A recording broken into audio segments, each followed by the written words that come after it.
Alaikum wa rahmatullahi wa barakatuh. This is Sister Saida Salam with you. I welcome you back to our series, Our Young Muslimah. Today is session 8.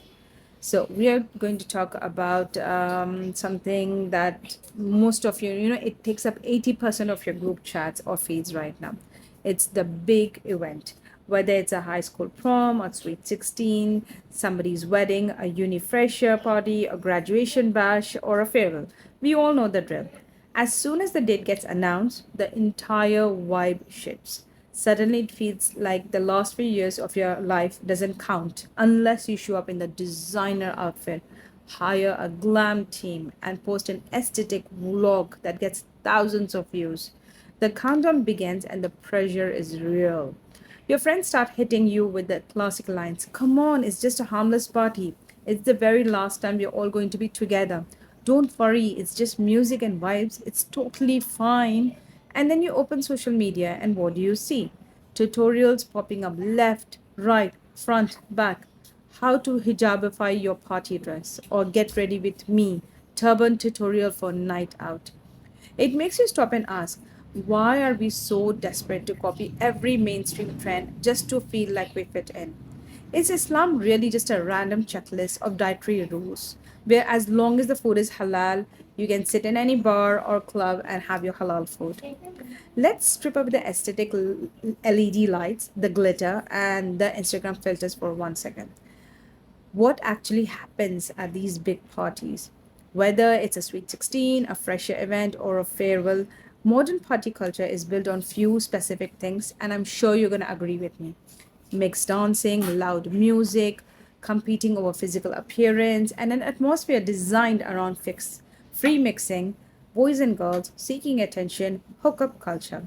So, society tells us that missing these events means missing out on your youth.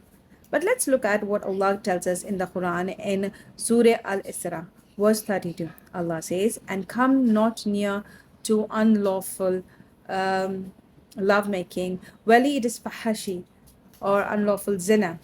Well, it's fahashi, a great sin and an evil way.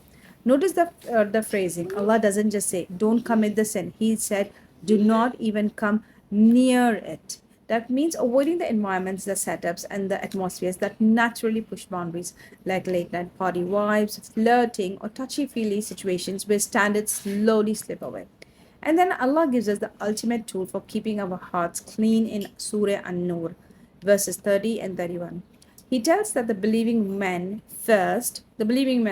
boys first lower their gaze, guard their chastity, and then tells the believing woman, the moment, to lower the momina, to lower the gaze and guard their chastity.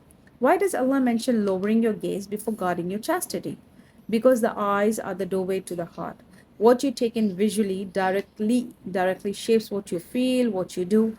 Mixed party environments are specifically engineered to make maintaining modest boundaries nearly impossible. I know what some of you are thinking right now, but what about FOMO? It's tough when your whole feed is flooded with outfit reveals, photo shoots, and countdown stories. You feel like the odd one out. And let's look at the bigger picture. Remember the story from the Quran about Shaitan's strategy? In Surah Al-Hijr, verses 39 and 40, Shaitan openly admits his game plan. He says, my Lord, since you made me go astray, I swear that I shall beautify for them evil on the earth, and I shall lead all of them astray.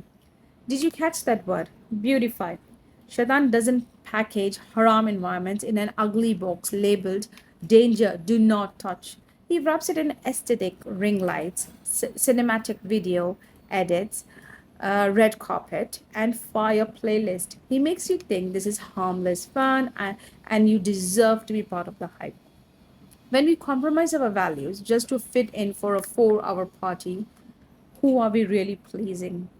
Being a confident Muslimah means realizing that your value doesn't come from how many likes your outfit gets or how many heads turn when you enter a room. Your worth comes from your relationship with your Creator.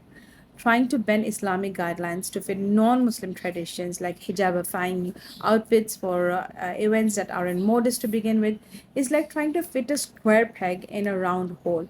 We don't need validation from trends that fade by next week.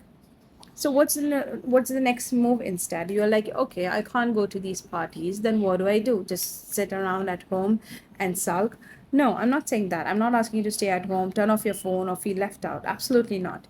If you want to celebrate a milestone like a birthday, finishing exam, graduating, or anything, you create your own halal fun.